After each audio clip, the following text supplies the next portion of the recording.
Bismillahirrahmanirrahim. Assalamualaikum warahmatullahi wabarakatuh. Alhamdulillah. Hamdan katsiran tayyiban mubarakan fih kama yuhibbu rabbuna wa yarda. Asyhadu an la ilaha illallah wahdahu rabbi la syarika lah. Wa asyhadu anna Muhammadan abduhu wa rasuluh.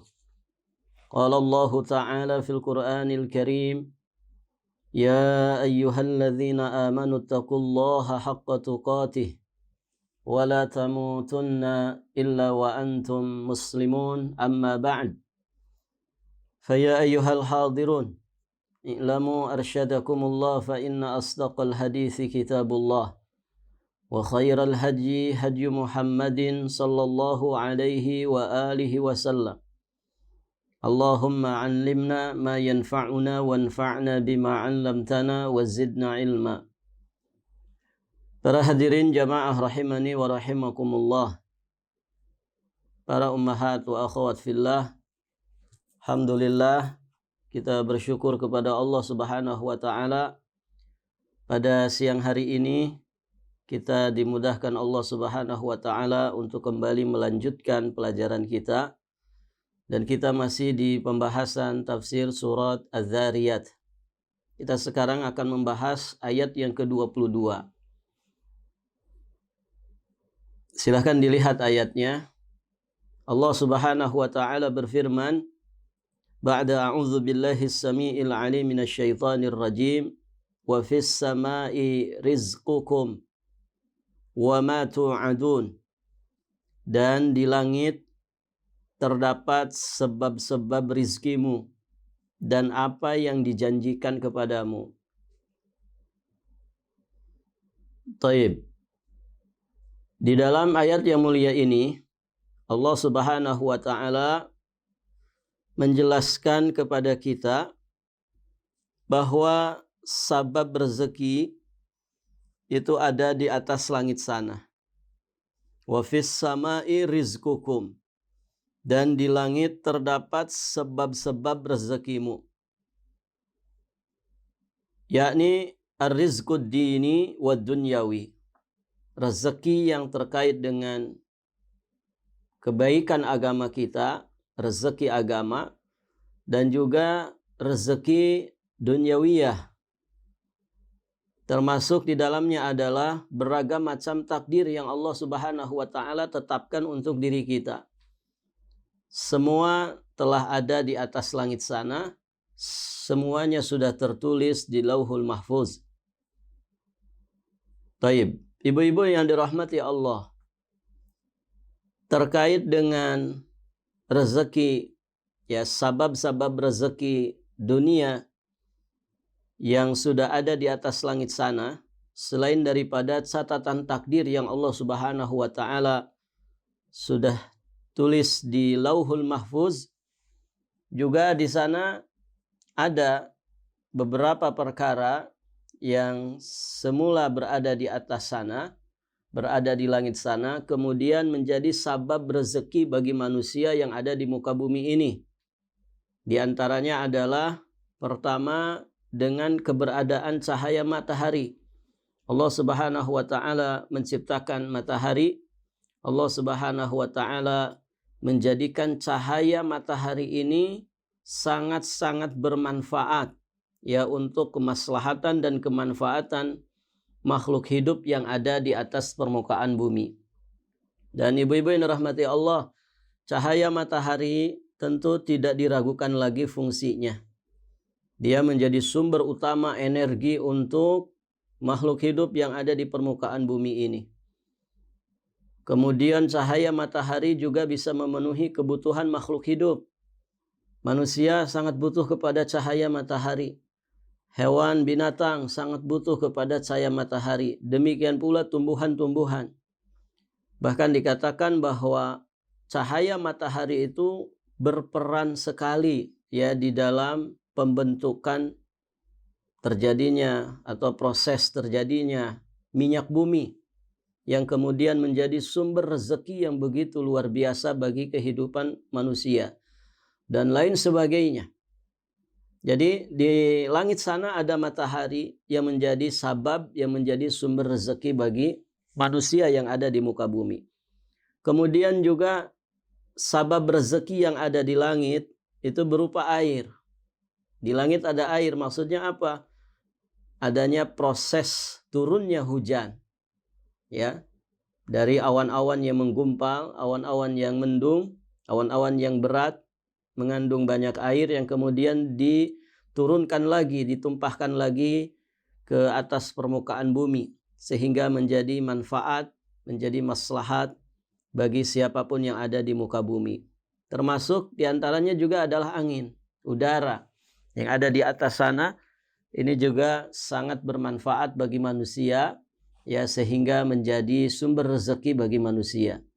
Dan tiga perkara ini semuanya ada di atas, cahaya matahari, air, angin. Dan ternyata dari tiga perkara ini betapa banyak manusia kemudian ya memanfaatkannya untuk menjadi wasilah, menjadi perantara atau sarana dia mendapatkan rezeki yang melimpah. Dan tentang angin sudah dibahas ya di ayat pertama sampai ayat ketiga dari surat ini. Nah, semua itu sekali lagi menjadi sabab rezeki bagi manusia. Wa fis sama'i rizqukum wa ma tu'adun. Jadi di langit ya ada terdapat sebab-sebab rezekimu, demikian pula apa yang dijanjikan Allah. Wa ma tu'adun, apa yang dijanjikan Allah kepada kita itu sudah ada di atas langit sana. Kata para ulama, yakni min thawabin wa jannah, ya, berupa pahala dan surga yang Allah Subhanahu wa taala siapkan bagi hamba-hambanya yang saleh. Min jazaid dunya wal akhirah, balasan yang Allah berikan di dunia juga di akhirat. Ini semua sudah tertulis di atas langit sana. Wa kadzalikal iqab wan nar, demikian pula azab dan juga api neraka. Semuanya sudah Allah Subhanahu wa taala tuliskan di atas langit sana, yakni di Lauhul Mahfuz. Dan ibu-ibu yang dirahmati Allah Subhanahu wa taala, di dalam beberapa hadis disebutkan tentang masalah ini. Di antaranya hadis riwayat Imam Al-Bukhari dan juga Imam Muslim dari sahabat yang mulia Abdullah bin Mas'ud radhiyallahu taala anhu. Rasulullah sallallahu alaihi wasallam bersabda, "Inna ahadakum yujma'u khalquhu fi batni ummihi arba'ina yawman nutfah." Sesungguhnya salah seorang di antara kalian dikumpulkan penciptaannya di dalam perut ibunya 40 hari berupa nutfah, 40 hari berikutnya berupa alaqah, 40 hari berikutnya berupa mudghah. Thumma yursalu ilaihil malak, kemudian diutuslah malaikat kepadanya. Fayanfuhu fihi ruh, dan ditiupkanlah ruh kepada calon bayi yang akan lahir ini dengan izin dari Allah Subhanahu wa taala dan juga qadratnya. Kemudian wa yu'mar bi arba' kalimat, dan malaikat ini diperintah oleh Allah Subhanahu wa taala untuk mencatatkan 4 perkara yang berkaitan dengan calon bayi tersebut. Di antaranya bikat bi rizqih, ya, sudah dicatat tentang rezekinya, wa ajalih, tentang ajalnya, wa amalih, tentang amalnya, wa syaqiyun aw sa'idun, ya, tentang tempat kembalinya nanti di akhirat, apakah jadi orang bahagia ataukah jadi orang yang sengsara. Ini sudah dicatat oleh Allah Subhanahu wa taala. Taib. Di hadis yang lain, di dalam riwayat Imam At-Tirmidzi dari sahabat yang mulia Amr bin As radhiyallahu taala anhu, Rasulullah sallallahu alaihi wasallam bersabda, "Innallaha kataba maqadir al-khalaiq qabla an yakhluqa as-samawati wal ard bi 50 alf sanah. Qala wa arshuhu 'alal ma." Sesungguhnya Allah Subhanahu wa taala telah mencatat takdir seluruh makhluknya sebelum penciptaan langit dan juga bumi, yakni 50 tahun, 50.000 tahun sebelum penciptaan langit dan bumi. semuanya sudah tertulis di Lauhul Mahfuz. Dengan demikian, para jamaah yang dirahmati Allah, Allah nyatakan wa fis samaa'i rizqukum wa ma tu'adun, dan di langit terdapat sebab-sebab rezekimu dan apa yang dijanjikan kepadamu. Berikutnya, di ayat yang ke-23, Allah Subhanahu wa taala berfirman, "Fa wa rabbis samaa'i wal ardh innahu lahaqqum mithla ma annakum tantiqun."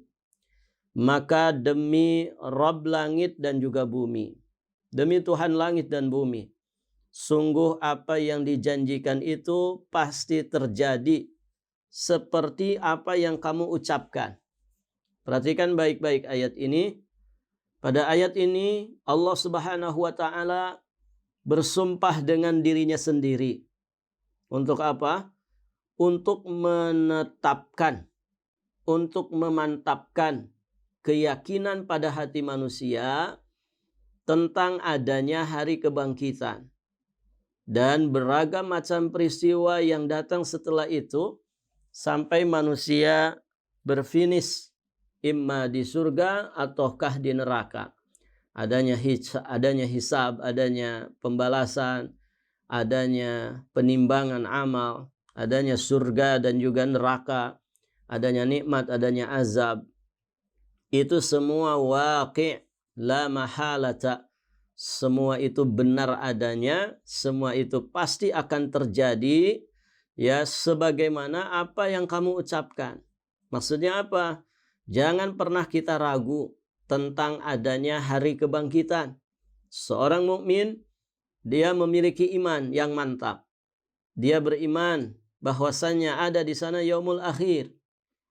Keimanannya kepada yaumul akhir, keimanan yang tidak ada keraguan sedikit pun padanya. Jadi jangan ragu-ragu. Ya, kama annakum mislama annakum tantiqun. Sebagaimana kalian itu tidak ragu bahwa manusia bisa bicara, sebagaimana yakinnya seseorang terhadap perkataan yang diucapkannya, sebagaimana yakinnya seseorang yang mendengarkan ucapannya sendiri, terlebih jika ucapannya itu dapat direkam dalam sebuah kaset. Ya, ibu-ibu yang dirahmati Allah, ya kalau kita berbicara, ya kemudian ada orang memperdengarkan suara kita, maka ya seseorang yang memiliki suara itu biasanya yakin bahwa itu adalah suaranya. Dia tidak ragu lagi. Nah, begitu. Jadi apa yang Allah Subhanahu wa taala janjikan itu benar-benar hak. Allah banyak sekali memberikan janji kepada hamba-hambanya yang saleh untuk kebahagiaan di kehidupan akhiratnya. Allah Subhanahu wa taala juga memberikan ancaman, ya janji berupa azab dan juga siksa, iqab bagi orang-orang yang durhaka. Maka semua itu lahaqqun, benar-benar hak, pasti terjadi tanpa diragukan lagi, sebagaimana orang itu tidak ragu dengan ucapannya sendiri. Taib. Para jamaah sekalian yang dirahmati Allah, para akhwat wa ummahat fillah, berikutnya Allah Subhanahu wa taala berfirman di ayat yang ke-24.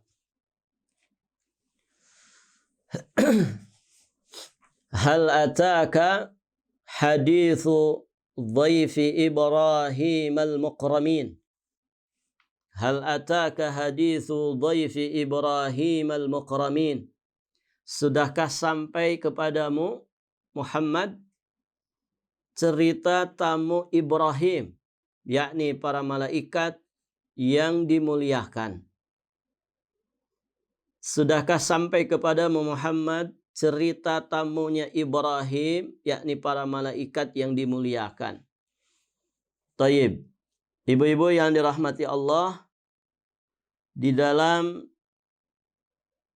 ayat ini Allah Subhanahu wa taala mulai mengisahkan tentang Nabiullah Ibrahim alaihi salam. Di sini ibu-ibu yang dirahmati Allah, Allah mulai mengisahkan tentang Nabiullah Ibrahim. kisah Nabi Ibrahim yang dibawakan Allah di dalam ayat ini datang dengan bentuk pertanyaan. Hal ataka hadithu dhaifi Ibrahim al-mukramin? Sudahkah sampai kepadamu cerita tentang tamu Ibrahim yang dimuliakan? Jadi datang dengan bentuk pertanyaan. Apa hikmahnya di sini? Mengisahkan tentang Nabi Ibrahim dengan bentuk pertanyaan, ini dalam rangka supaya lebih menarik minat, lebih menarik perhatian siapapun yang mendengarkannya, siapapun yang membacanya. Dan ini ma'ruf ya di dalam kaidah bahasa, ya, di dalam kaidah berinteraksi. Jadi salah satu cara untuk menarik, salah satu cara untuk menarik minat dan juga perhatian, maka dilemparkanlah pertanyaan ya kepada orang yang kita ajak bicara. Dan di dalam Al-Qur'anul Karim banyak sekali ya model seperti ini digunakan oleh Allah Subhanahu wa taala. Demikian pula Rasulullah Shallallahu alaihi wasallam menggunakan yang seperti ini ya di dalam hadis-hadisnya. Taib. Ibu-ibu yang dirahmati Allah, hal ataka hadithu dhaifi Ibrahim al-mukramin? Sudahkah sampai kepadamu tentang cerita tamu Ibrahim yang dimuliakan? Tamu Nabi Ibrahim yang dimuliakan ini, ibu-ibu yang dirahmati Allah, maksudnya adalah para malaikat. Maksudnya adalah para malaikat.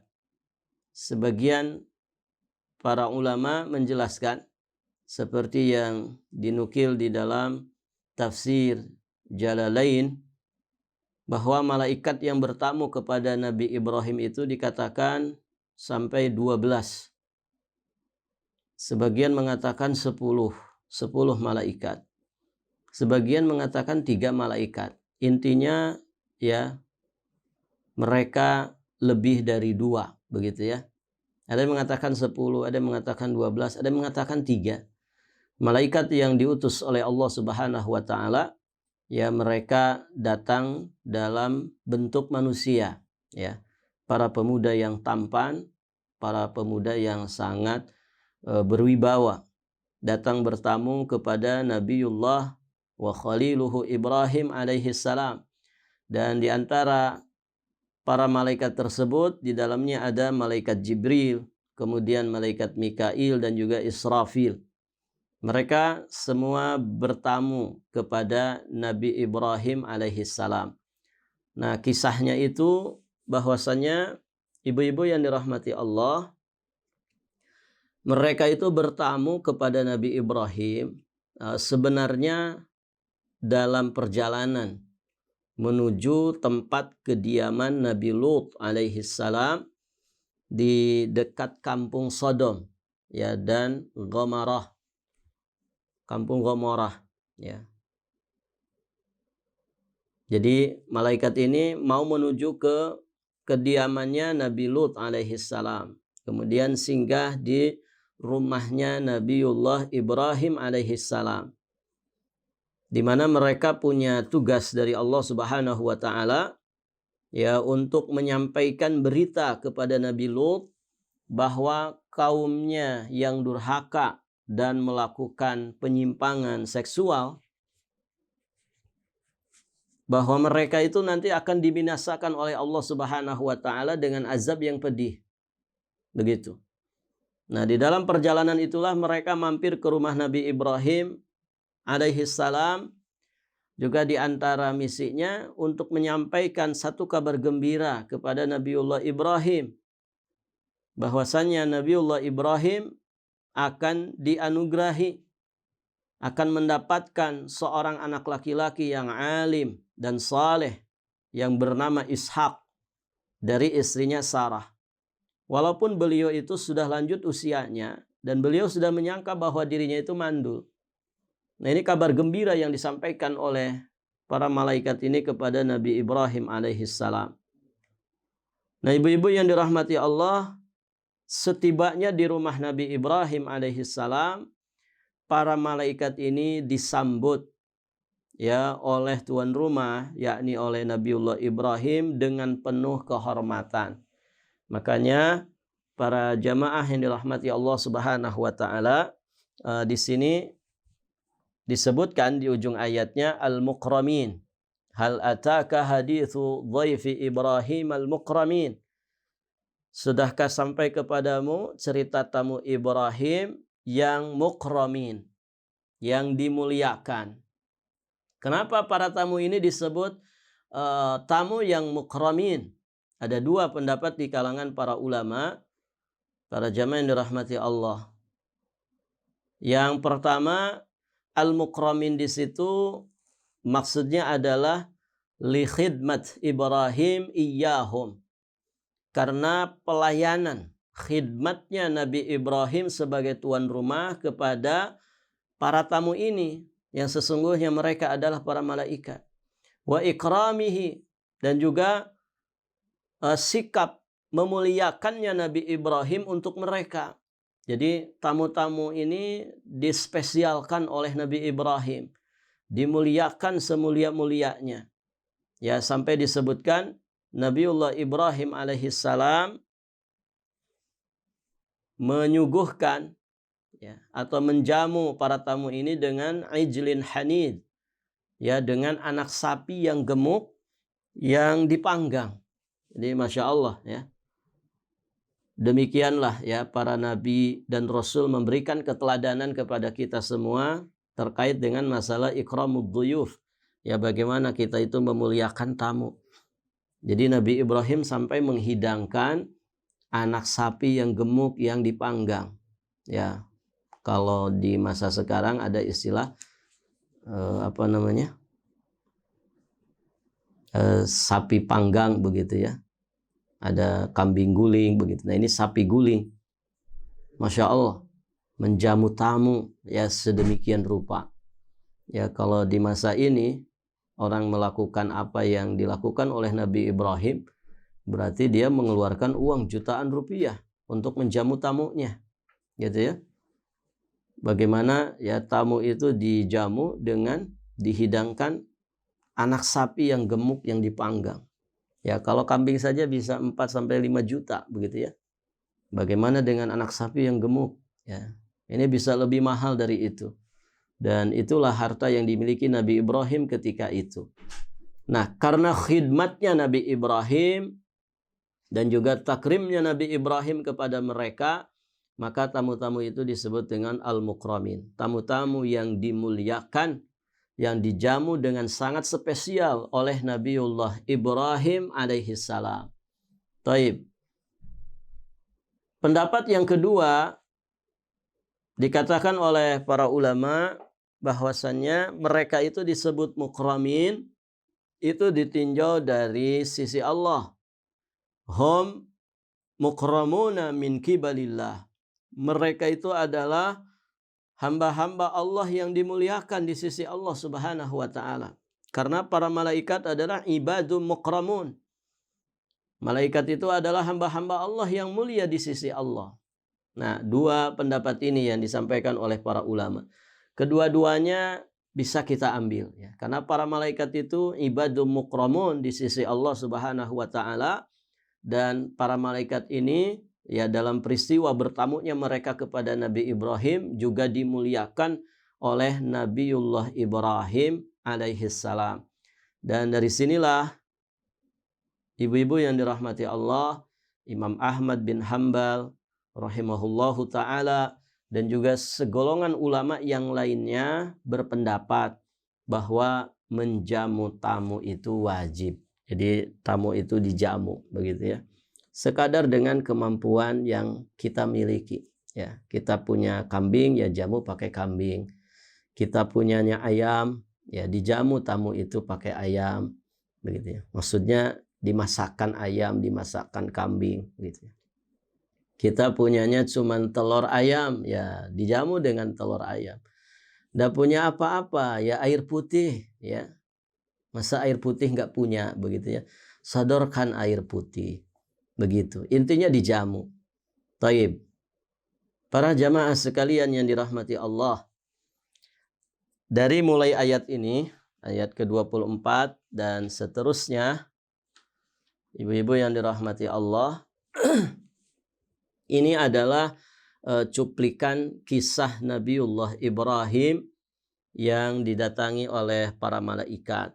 Dan nanti dikisahkan bahwa Nabi Ibrahim itu enggak ngeh bahwa pertama kalinya enggak ngeh bahwa mereka ini adalah para malaikat.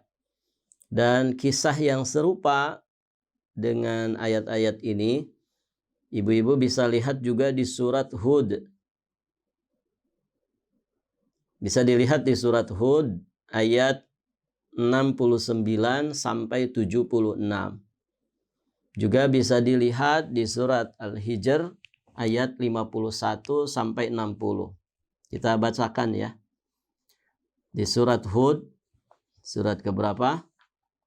Surat yang 11. Thayyib. Ayat keberapa tadi? 69 sampai 76. Saya dilihat mushafnya. Surat Hud ayat 69 sampai 76. Allah Subhanahu wa taala berfirman, "Walaqad ja'at rusuluna Ibrahim bil busyra qalu salama. Qala salamun fama labitha an ja'a bi'ijlin hanidh. Falamma ra'a aydiyahum la tasilu ilaihi nakirahum wa awjasa minhum khifah. Qalu la takhaf inna ursilna ila qaumi Lut. Wa imra'atuhu qa'imatun fadhahikat fabashsharnaha bi Ishaq wa min wara'i Ishaq Ya'qub. Qalat ya wailata a'alidu wa ana ajuzu wa hadha ba'li shaykha inna hadha la syai'un ajib. Qalu ata'jabina min amrillah rahmatullah wa barakatuhu alaikum ahlal bait innahu hamidun majid. Falamma dhahaba an Ibrahim ar-raw'u wa ja'athu al-bushra yujadiluna fi qaumi Lut. Inna Ibrahima lahalimun awwahum munib. Ya Ibrahim a'rid an hadha innahu qad jaa'a amru rabbik wa innahum atihim azabu ghairu mardud. Nah itu ayat-ayatnya ya. Jadi kata Allah Subhanahu wa taala yang artinya, dan para utusan kami yakni para malaikat telah datang kepada Ibrahim dengan membawa kabar gembira. Mereka mengucapkan selamat. Ibrahim menjawab, selamat atas kalian. Maka tidak lama kemudian Ibrahim menyuguhkan daging anak sapi yang dipanggang. Bi'ijlin hanid. Daging anak sapi yang gemuk yang dipanggang. Maka ketika dilihatnya tangan mereka tidak menjamahnya, Nabi Ibrahim mencurigai mereka. Ini kok tamunya nggak makan gitu ya, nggak mau makan. Ya kalau kita disodorin sapi panggang, sapi guling, pasti lahap begitu ya. Dan ini tamu-tamunya tidak menjamahnya. Maka Nabi Ibrahim mencurigai mereka dan merasa takut kepada mereka. Mereka para malaikat berkata, jangan takut, sesungguhnya kami diutus kepada kaum Lut. Gitu ya. Ya aneh gitu ya, mereka ini tamu-tamu yang asing, tidak dikenal, artinya bukan ahlul balad, ya bukan orang kampung setempat. Gitu. Kemudian ketika disodorin juga tidak dijamah makanannya. Disuguhin makanan, tidak dijamah makanannya. Maka Nabi Ibrahim sempat merasa takut kepada mereka ini. Akhirnya mereka para malaikat mengatakan jangan takut. Sesungguhnya kami diutus kepada kaum Lut. Dan juga istrinya berdiri lalu tersenyum.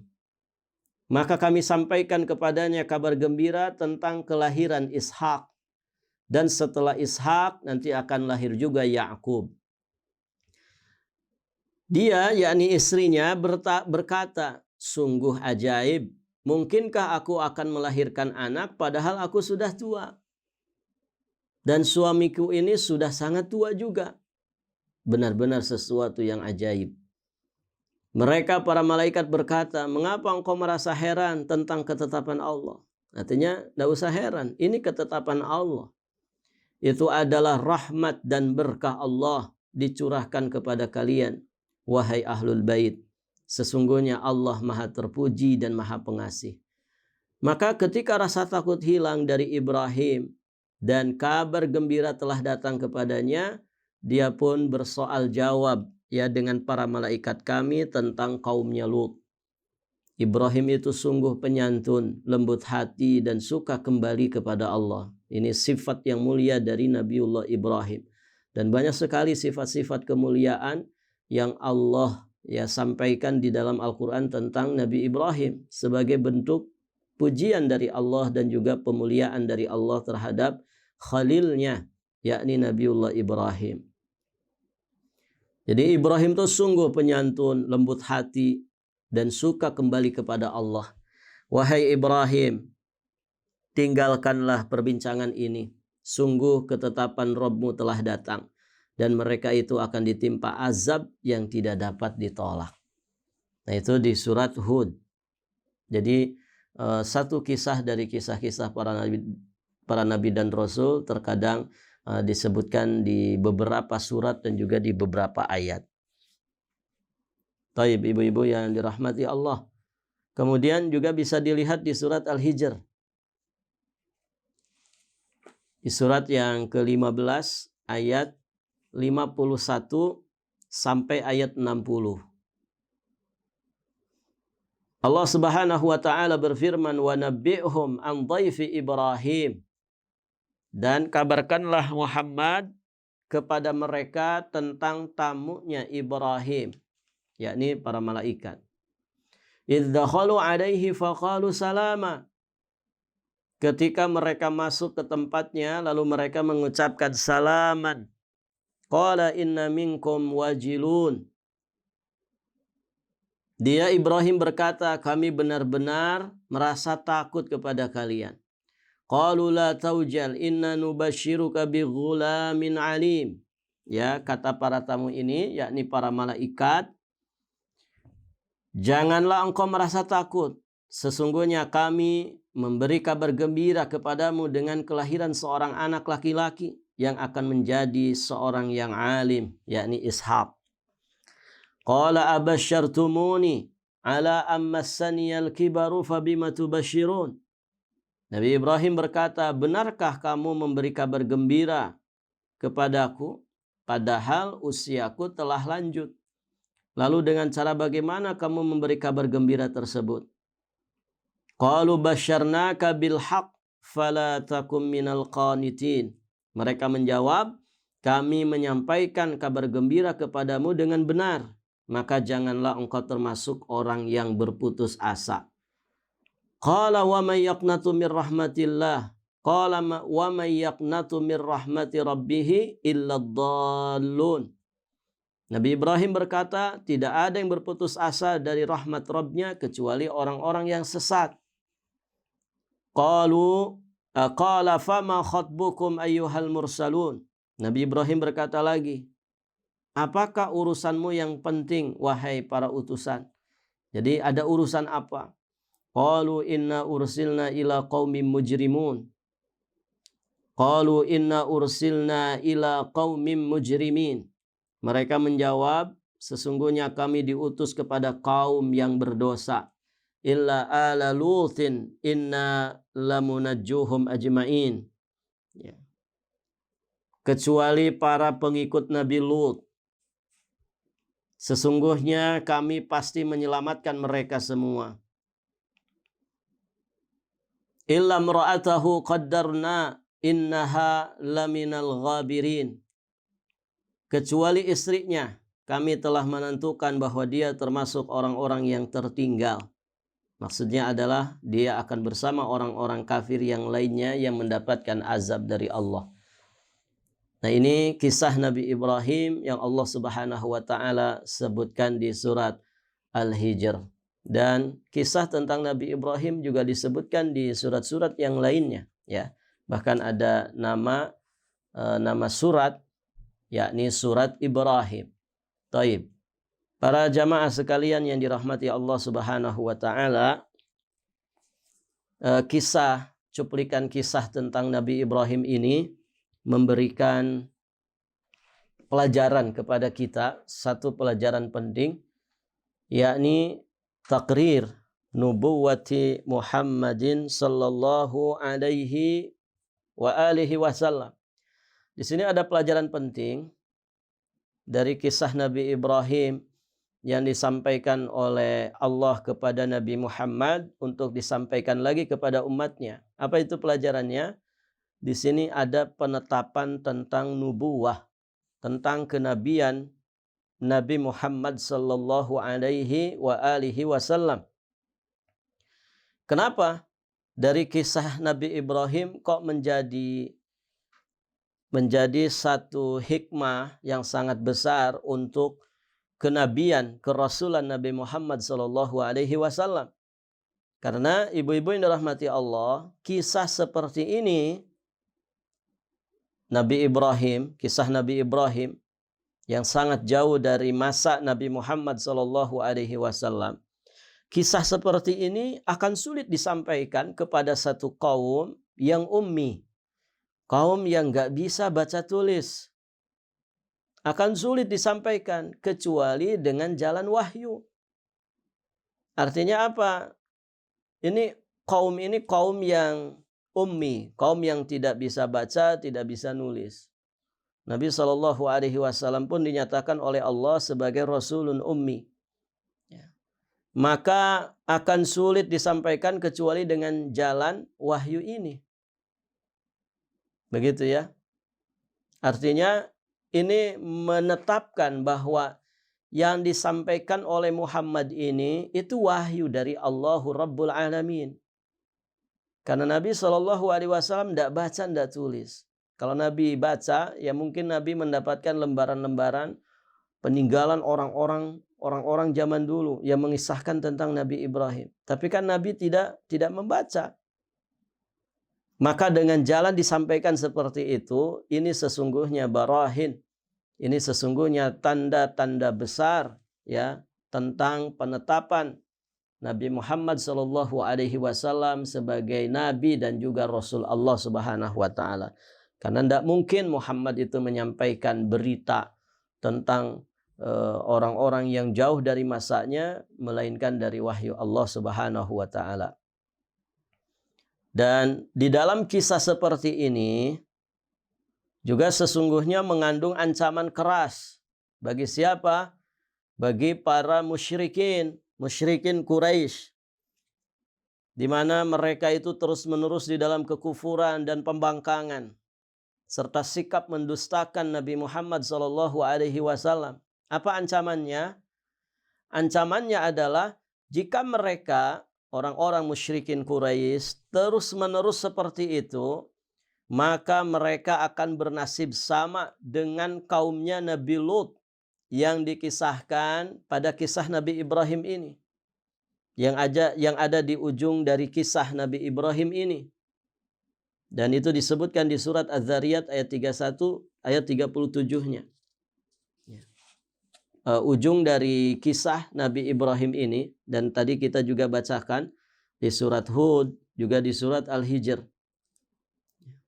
Di mana tamu-tamu Nabi Ibrahim ini sesungguhnya adalah mereka diutus Allah ya untuk mendatangi kediamannya Nabi Lut alaihi salam dan menceritakan kepada Nabi Lut bahwasannya kaumnya ini akan dibinasakan.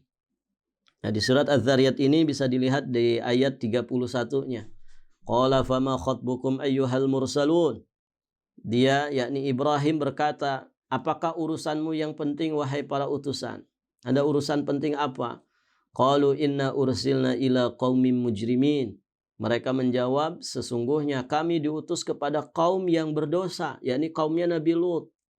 Ya. Linursila alaihim hijaratan min tin, agar kami menimpakan kepada mereka dengan batu-batu dari tanah yang keras.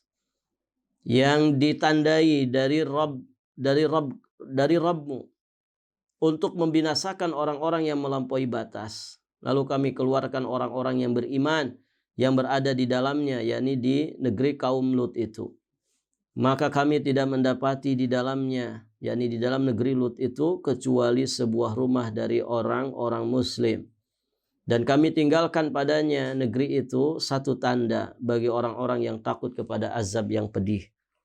Nah itu ya, jadi inti daripada kisah datangnya para malaikat bertamu kepada Nabi Ibrahim adalah punya misi untuk mendatangi Nabi Lut dan menyampaikan ketetapan Allah kepada Nabi Lut tentang kaumnya yang durhaka dan melakukan penyimpangan seksual.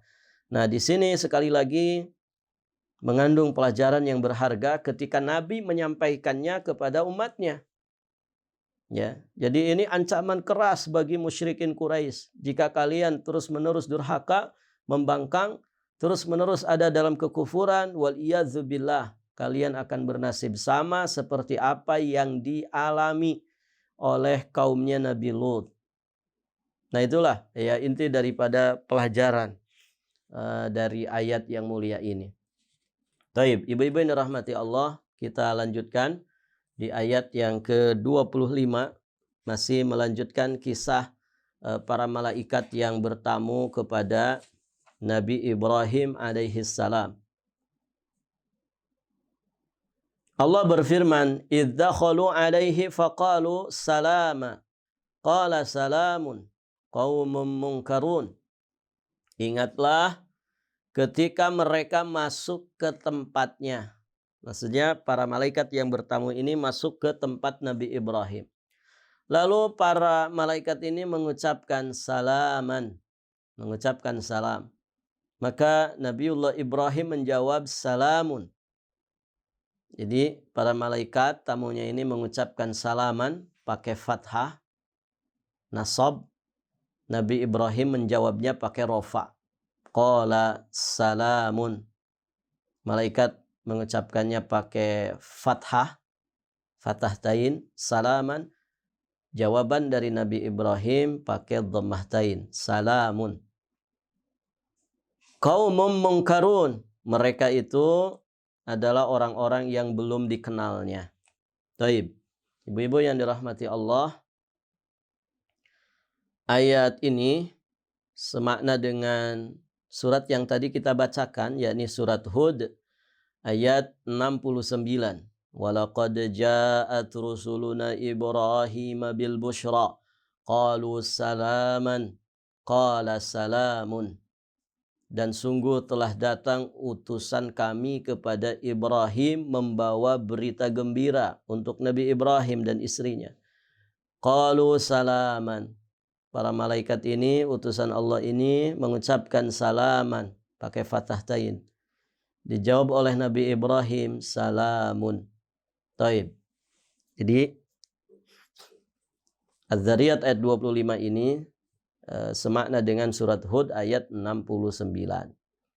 Al-Imam Ibnu Katsir menjelaskan di dalam kitab tafsirnya bahwa bacaan rofa, bacaan yang disampaikan oleh Nabi Ibrahim dengan dhammah atau rofa, salamun, itu lebih kuat dan lebih kukuh dibandingkan dengan bacaan nasab, yakni pakai fathahtain, salaman.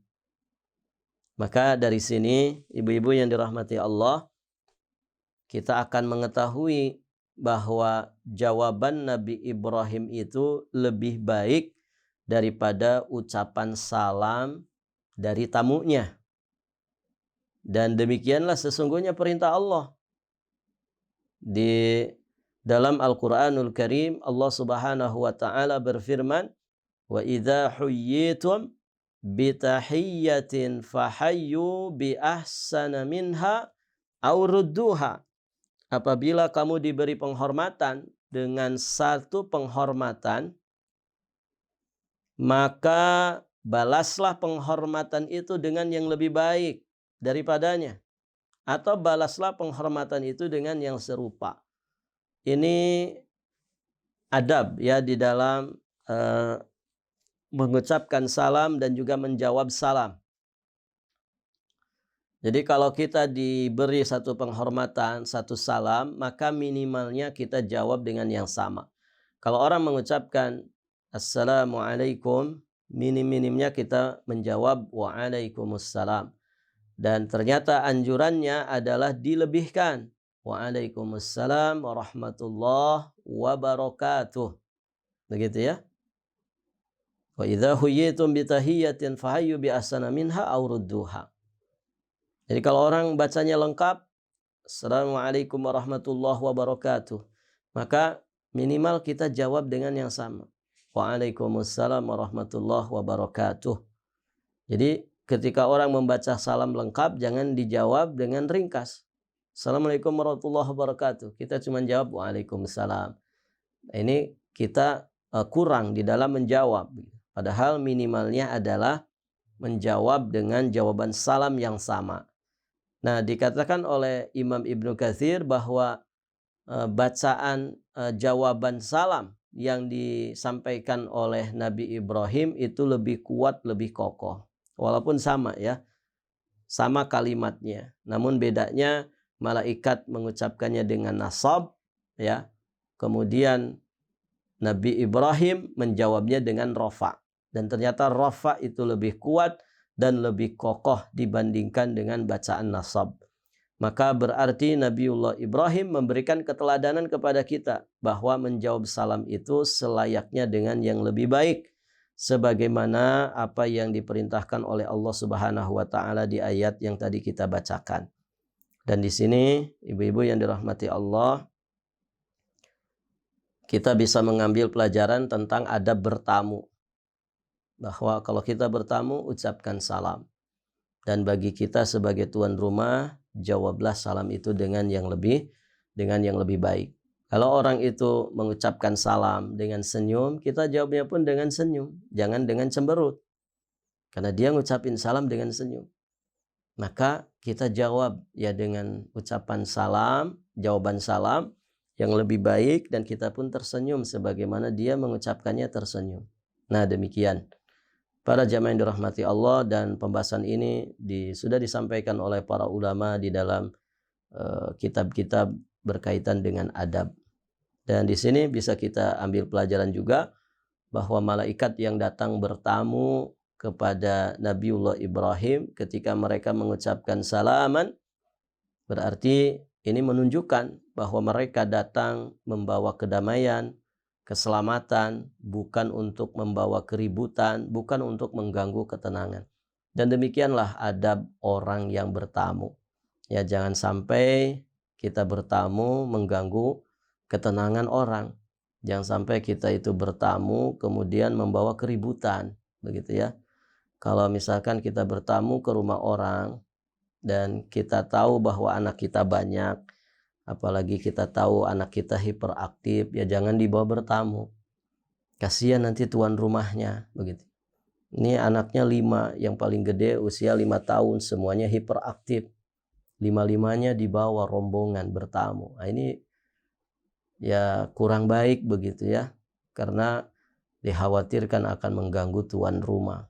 Nanti yang satu lari ke sana, yang satu lari ke sini, yang satu ngompol, yang satu luar biasa begitu ya.